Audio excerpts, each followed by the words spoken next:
Hey guys, I'm Vasudev और आप देख रहे हैं mix with Vasudev. So first of all, a big shout out to Memegram, Akshat, Vardhan, Shriya and Sachin for getting the right answer. Congratulations to all of you. तो अगर आप लोग भी मेरी क्विज में पार्ट लेना चाहते हैं तो you can add me up on Instagram. मैं हर वीडियो से रिलेटेड एक क्वेश्चन डालता हूँ और जो लोग सबसे पहले उसका सही आंसर देते हैं they get a shout out in my next video. So before starting the video, एक छोटी सी अनाउंसमेंट थी आप लोगों के लिए, क्योंकि Q&A का पार्ट 1 100 लाइक्स क्रॉस कर चुका है तो I decided कि Q&A का पार्ट 2 बनाते हैं हम लोग। तो अगर आप लोगों का कोई भी ऐसा क्वेश्चन है जो आप लोग चाहते हैं कि मैं डिटेल में आंसर करूं तो उसको नीचे कमेंट कर दो। मैं नीचे कमेंट सेक्शन से शॉर्टलिस्ट करूंगा उन क्वेश्चंस को जिनको मैं आंसर करूंगा अपने नेक्स्ट Q&A वीडियो में। तो आज हम बात करेंगे ऐसी 5 रिकॉर्डिंग टिप्स की जो कि हेल्प करेंगे आपके ट्रैक को प्रोफेशनल साउंड करवाने में। So let's begin.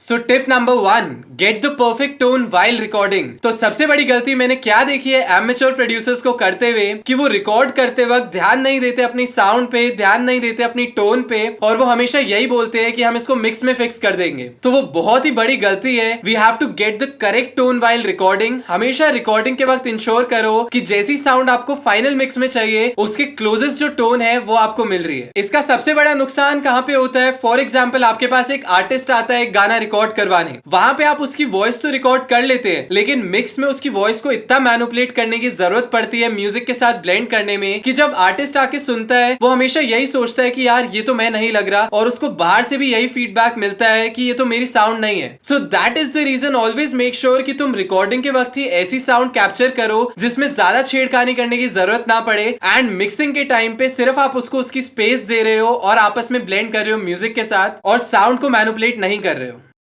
So tip number 2, record eight conservative levels. Again ये आपने बहुत सुना होगा, कोई बोलता है -16 पे रिकॉर्ड करो, कोई बोलता है -18 पे रिकॉर्ड करो, कोई बोलता है -14 पे रिकॉर्ड करो। तो देखिए टेक्निकली इनमें से कुछ भी वैलिड नहीं है। इन शॉर्ट आपको सिर्फ एक सफिशिएंट हेडरूम रखने की जरूरत है। हेडरूम होती है वो स्पेस जो कि 0 dB के नीचे होती है। So what I would suggest कि ऑलवेज मेक श्योर आपके जो गाने की पीक्स है वो -10 के ऊपर नहीं जा रही। मेक श्योर कि जब भी आप डिजिटली रिकॉर्ड कर रहे हैं तो एटलीस्ट 10 dB का आपके पास हेडरूम है। नाउ उसका क्या एडवांटेज है? फॉर एग्जांपल, आप अपने इंस्ट्रूमेंट को बाद में मैनिपुलेट भी करते हो, उसकी साउंड भी चेंज करते हो, सैचुरेशन प्लगइन्स डालते हो, डिस्टॉर्शन डालते हो, या फिर इवन पैरेलल कंप्रेशन अप्लाई करते हो, तो होता क्या है उसका गेन बढ़ेगा लेकिन वो इतना नहीं बढ़ेगा कि वो -5 क्रॉस कर सके, विच इज टोटली फाइन। आपका जो फाइनल मिक्स होगा उसमें मास्टरिंग के लिए सफिशिएंट हेडरूम बचेगा। सो इसीलिए ऑलवेज मेक श्योर कि जब भी आप रिकॉर्ड कर रहे हो have sufficient headroom, because headroom ज्यादा होना नुकसान नहीं देगा लेकिन कम होना जरूर देगा, बिकॉज एक बार आप रिकॉर्ड कर चुके उसके बाद आप हेडरूम क्रिएट नहीं कर सकते।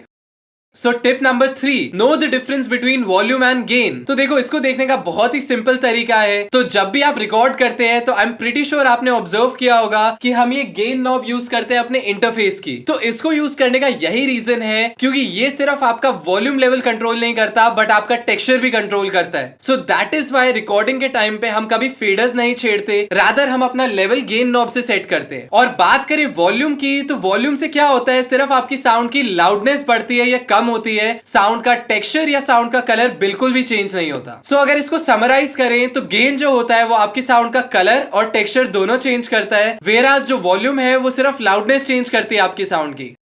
सो tip number 4, check for phase issues. तो ये बहुत कॉमन मिस्टेक है, अगेन एमेच्योर प्रोड्यूसर्स बहुत ज्यादा करते हैं। फॉर एग्जांपल, एक गिटार ट्रैक है आपके पास, तो मैंने बहुत लोगों को देखा है कि स्टीरियो विड्थ बढ़ाने के चक्कर में वो क्या करते हैं, उसे अपने इंस्ट्रूमेंट ट्रैक को डुप्लीकेट करके राइट और लेफ्ट पैन कर देते हैं। तो देखिए उससे क्या होता है, जब आप स्टीरियो डिवाइसेस में अपना गाना सुनते हैं तो आपको बहुत अच्छी विड्थ मिलती है, लेकिन जैसे आपका ट्रैक मोनो में प्ले होता है तो होता क्या है, वो सेम ट्रैक आपस में सेंटर में आ जाता है एक के ऊपर एक, और उसकी वजह से क्या होता है, क्योंकि दोनों के वेव फॉर्म्स एकदम सेम होते हैं तो वो एड अप कर देते हैं और उससे आपका वॉल्यूम बूस्ट हो जाता है उस इंस्ट्रूमेंट का। तभी आपने देखा होगा कुछ मिक्सेस में जैसे आप स्टीरियो में सुनो तो बैलेंस अलग होता है और जैसे आप मोनो में सुनते हो तो उसका बैलेंस चेंज हो जाता है। तो वो फेज इश्यूज की वजह से होता है मोस्टली। सेकंड वे फेज इश्यूज जनरेट होते हैं वो होते हैं रिकॉर्डिंग के वक्त। तो जब भी आप मल्टी माइकिंग करते हो, 2 या 2 से ज्यादा माइक्स यूज करते हो रिकॉर्डिंग के वक्त, तो always check for the phase issues. तो फेज इश्यूज चेक करने का बेस्ट तरीका क्या है, कि दोनों माइक्स को अपने प्ले करो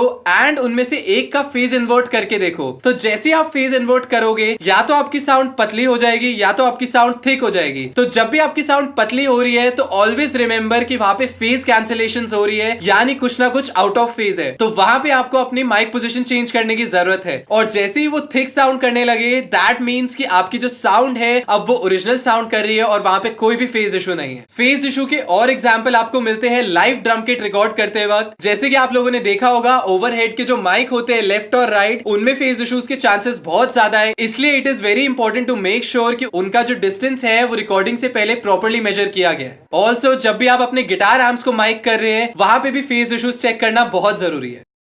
सो coming to the final tip number 5 है get the headphone mix right. तो जो भी आपका आर्टिस्ट है रिकॉर्ड करने जो आया है, मेक श्योर कि उसका जो हेडफोन बैलेंस है, हेडफोन मिक्स है, वो प्रॉपर है और वो कंफर्टेबल है उस पे गाने में। बिकॉज देखो आप मिक्सिंग में ऑलमोस्ट सब कुछ फिक्स कर सकते हो, लेकिन एक चीज है जो आप अपने मिक्स में नहीं फिक्स कर सकते, वो है फील, वो है इमोशंस। तो फील और इमोशंस रिकॉर्डिंग के टाइम पे ही आता है। तो इसीलिए you have to make sure कि जो आपका आर्टिस्ट है जो रिकॉर्ड कर रहा है वो अपना बेस्ट इनपुट देके जा रहा है in terms of emotion and in terms of feel. So that's all for today guys. I hope आप लोगों ने कुछ नया सीखा हो, आप लोगों को मजा आया हो। अगर इस वीडियो से रिलेटेड कोई भी डाउट है तो उसको नीचे कमेंट कर दो, और अगर आप चाहते हो कि मैं अपना अगला वीडियो किसी एक स्पेसिफिक टॉपिक पे बनाऊं तो उसको भी लिख डालो। So thanks a lot for watching. Until next time, bye bye, cheers, all the best.